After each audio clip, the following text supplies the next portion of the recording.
Ny araba ny be ny tanàna Antananarivo renivohitra lalao Valmanana ny fivondronam-ben'ny mpitatitra eto Iarivo no ny fahatratrarana ny taona vaovao.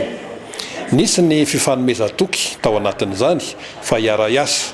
Eo koa ny fifanantonana. Nilaza ireto mpitatitra reto fa anatsara ny kalitaon'ny asany izy ireo ary tsy atao ambany zavatra ihany koa ny fikajiana ny tontolo iainana. Ao anatin'izany ny fampiarana ny lalàna.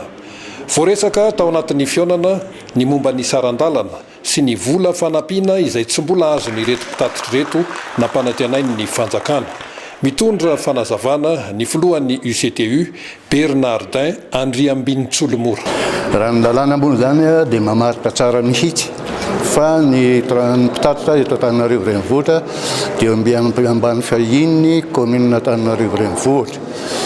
Zay zany nanetako hoe amin'ny constitution mihitsy ny fandaza an'izay manasata manokana ny commune Antananarivo renivohitra. Dia ao zany ny izy manome licence anay.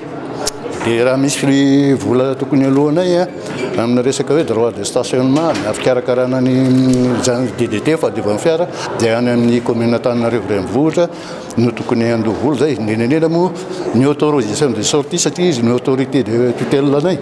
Dia tokony hoany alaina any amin'ny commune Antananarivo renivohitra tokony alaina ilay autorisation de sortie. Dia io moa mbola iarahana amin'dinika amin'ny atao hoe amin'ny ministère sy ny ATT zay autorisation de sortie iny rehefa mandeha spécial zany.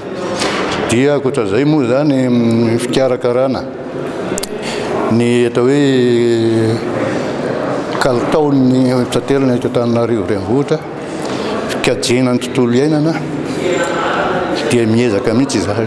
Mba fahitenareo fa ny fiara zao tsy dia misy besetroko intsony fa mikarakara dolodolo zay fa izay raha vao mahita na anankiray fotsiny rehefa miteza zay nanamboara ny taobily iny fa besetroko loatra amin'ny taobilareo. Zay zany anisan'ny hoe fiaraha-miasa amin'ny commune Antananarivo renivohitra ihany koa zay. Ao moa ny tadiavin'ny olona koa ny resaka hoe mpanjifa dia le hoe mihodina an-dalana le service mihodina an-dalana le taobily dia tsy tonga any afara na manivana olona hoe atreo anana ihany ty atapadalana no ataonareo dia efa iarahana manamboatra zay zavatra zay satria manana ny polisy ny commune Antananarivo renivohitra afaka miara-miasa aminay tsara. Apakatra frais ve nareo mandoana an'ilay carburant metatra? Raha ny tena izy aloha efa itelo miakatra zay io carburant io zay mbola tsy napakatra sarandalana satria zay raha napakatra tamin'ny 4 octobre dia nitongava amin'ny atao hoe ny angaviny ny fanjakana fohy be mihitsy hoe emoro kely aloha fa mena 12 milliards d'ariary nareo manomboka amin'ny 1er novembre 2016 ka tamin'ny 31 avril 2017 hatramin'izao nefa tsy hita zay zavatra zay.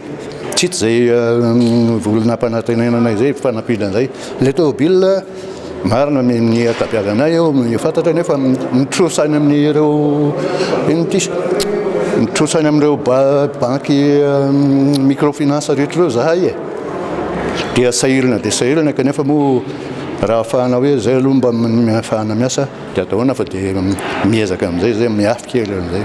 Ny embouteillage io dia raharahany daholo be io marina fa ao zay ny raha misy dia misy 3500 fa nefa ny taobile mivezivezy eto Antananarivo zao efa manananty any amin'ny 500 000 ka ahoana moa no zahay irery no hoe tompomarika amin'io fa samy tompomarika amin'io. Marina ny anay ny taobile somary lehibehibe ao koa moa ny ireo chauffeur anay ndraindray